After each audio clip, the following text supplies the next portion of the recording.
میں قرآن کریم نے فرمایا وَمَا أَرْسَلْنَاكَ إِلَّا رَحْمَةً لِّلْعَالَمِينَ، اے نبی ہم نے آپ کو ساری کی ساری کائنات کے لیے رحمۃ للعالمین بنا کر مبعوث فرمایا۔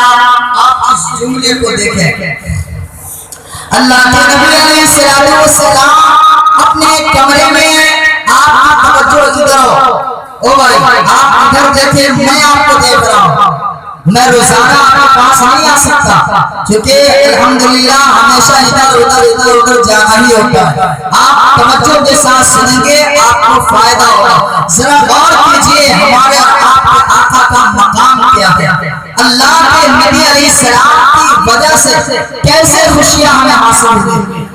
تاجدار رسالت امام کائنات جناب نبی کریم علیہ السلام اپنے کمرے میں تشریف فرما، ایک حضور اللہ کا نبی کے دہلیز کے اوپر آیا اور اپنے منہ کو رگڑنے لگا۔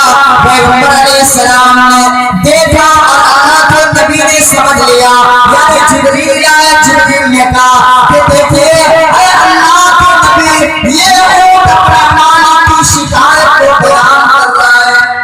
وہ شکایت یہ ہے کہ میرا مالک مجھے کھانا پینا چارہ کم دیتا اور مجھ سے کام زیادہ لیتا۔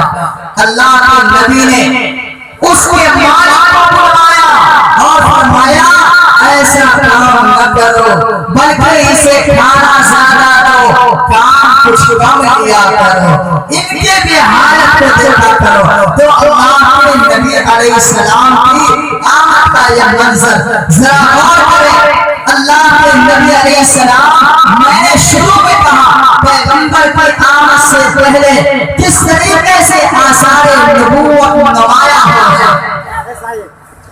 تاجدار رسالت امام کائنات جناب نبی کریم علیہ السلام قریش خاندان سے تشریف لایا، قبیلے قریش میں آئے۔ پیغمبر علیہ السلام قریش خاندان سے، بولیے کس خاندان سے؟ قریش خاندان سے۔ قریش کس کو کہتے ہیں؟ ایک بحری جانور۔ جی دوستو، اگر آپ نے ابھی تک ہمارا دعوت اسلامی چینل سبسکرائب نہیں کیا ہے تو کر لیں تاکہ ہر آنے والی ویڈیو آپ تک بلا کسی تاخیر کے پہنچتی رہے، اور مزید ہمیں اپنی دعاؤں میں یاد رکھیں۔ آپ کا ساتھی حافظ کلام الدین، سیتامڑھی بہار، معلم مدرسہ اسلامیہ شمس العلوم مظفر۔